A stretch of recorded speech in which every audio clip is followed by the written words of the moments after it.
have the guys, the organisers of Oxjam Festival, Oxjam's Brighton Takeover, in the studio to talk to us all about what's going on this year. How are you doing, guys? I'm good, how are you? I'm very well, I'm very well. I'm very good as well. Good, good. Now, introduce yourselves and what you do as part of the festival. I'm Dan, and I'm the marketing coordinator for the festival, so I deal with all of the promotional side of things. I'm Caroline, I'm the takeover manager, so I deal with everything. And you did last year as well, I remember. Yes, it was quite... takeover manager last year, I was a production coordinator the year before and just a volunteer the year before that, so okay. Here I am. In the Oxjam world. Yeah, you get promoted year on year.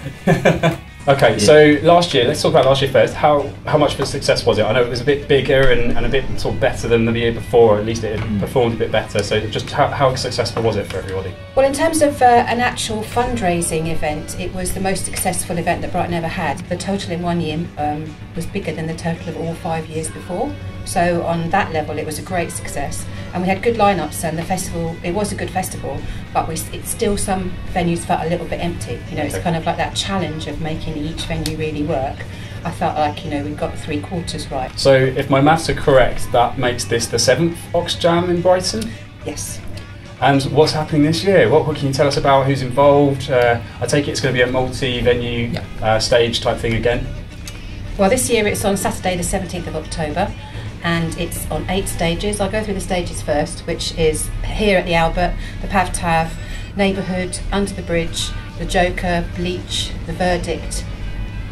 Left, what have we got? Oh, Marwood, upstairs at Marwood. Yeah, I think that's it, isn't I it? think that's it. Well remembered. So many. Yeah, that's... And what about sort of promoters involved? I know you get a lot of different Brighton brands involved, so... Yeah, we've got Brighton Noise running the stage and the Joker. I think you guys are helping us get involved here at the Albert. We've got the guys down at Bleach, they're sort of helping us coordinate the lineup there. Who else have we got on Jackie board? at Under the Bridge. We've got Nick at Marwood's who's doing his upstairs stage. We've got Sam and Penguins in Party Hats, I always get that the wrong way around, at the Pav Tav. We've got Charlie of Sussex Jazz Magazine putting the Verdict stage together, the jazz stage together.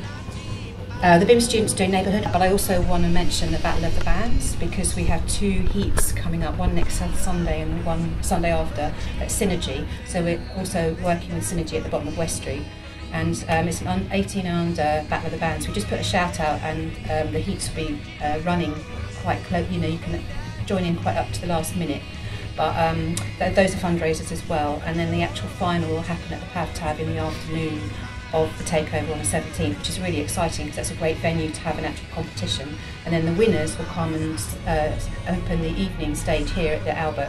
So that's cool to have that running up to the festival as well. Yeah, it's nice to see that when we sort of put the shout out that we are running a charity event, and the work that Oxfam are doing at the moment is fantastic, and everyone wants to get on board, which is great. And that local thing is actually really interesting, because having been involved a few years now, there were some great bands on last year, but they weren't from the area, and you could really tell. And there were a few bands doing the Oxjam tour, and even though it was really great to support that, they played to empty rooms. And so this year I feel really good about the fact that we have a strong local lineup and bands that really, you know, people want to come and see. Can we just talk about that sort of empty venue type thing? Because doing the multi-venue structure to it, it's, well, first off, to organise must be a right pain in the neck. Yeah. But I mean, also it's getting enough people in those venues. Do you feel like, have you scaled down this year then? Have you cracked it this year? How are you going to get those rooms full? Yeah, well, I mean, we've scaled down. I think we had 11 venues last year. I think we've got 9 this year, so scaled down slightly. But I think more the emphasis this year has been on it being all local bands.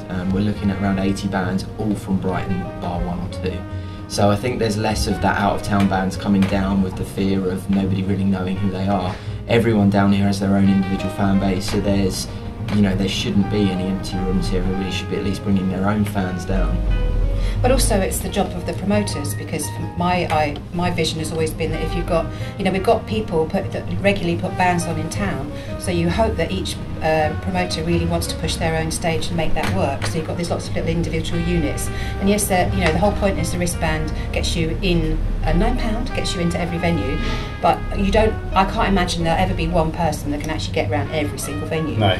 And so that you have your, but that's the really, it's nice to have that option. So it's kind of like having a real focus that the promoters will really get people in, but also you're going to have the people that you know, just randomly go around and have a look and just try things out. And that's the exciting part of the headache of putting such a big event on. But you have to say, for £9, when you compare it to the Great Escape, what's it, 50 quid? Yeah.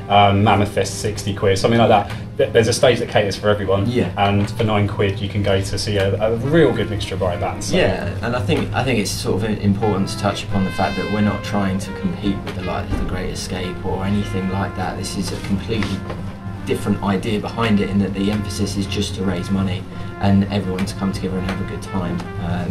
We're not trying to make any records well, no, and also to reflect the diversity of the Brighton music scene, because we're very lucky because we have a lot of bands here, and we're trying to push the different genres. I mean, it does get a little bit indie, but we've got a little bit of reggae, a little bit of jazz, a little bit of ska, as well as indie rock. We've got some more heavy bands this year as well. So let's talk about bands on the bill. Like there are a couple that stand out.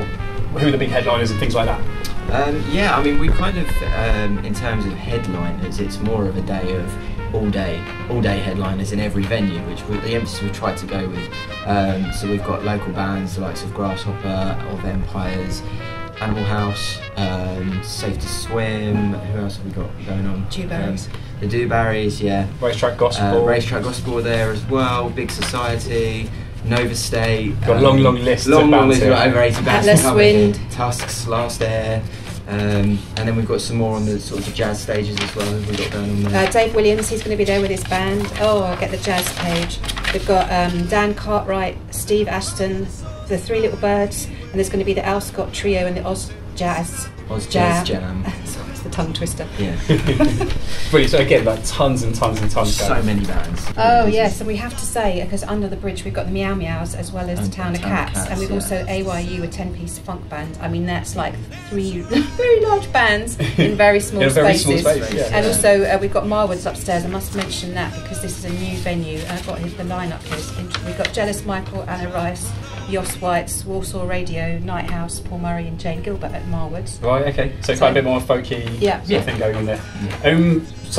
Tell everyone the day, the time, when they can get their tickets and where. Yeah, well, tickets are on sale now. Yep. You go to oxjambrighton.co.uk and you can get your tickets on there. The event takes place on Saturday, October 17th. And I think we're starting at midday. Different stages. I mean, the jazz one might start about 11, and we've got the coffee shop acoustics, they'll be a little bit earlier as well. So look out for when the actual beginning starts. Yeah. There'll be daytime stuff. There'll be a lot of Facebook promotion going in. Each venue's going to have sort of an event page and things going on for them to promote. So there'll be plenty of sort of marketing online going on and posters going up around town. So the website's a good central source for all that. Yes, and the Facebook page. So really, if anyone's not doing anything, block off the Saturday. Yeah.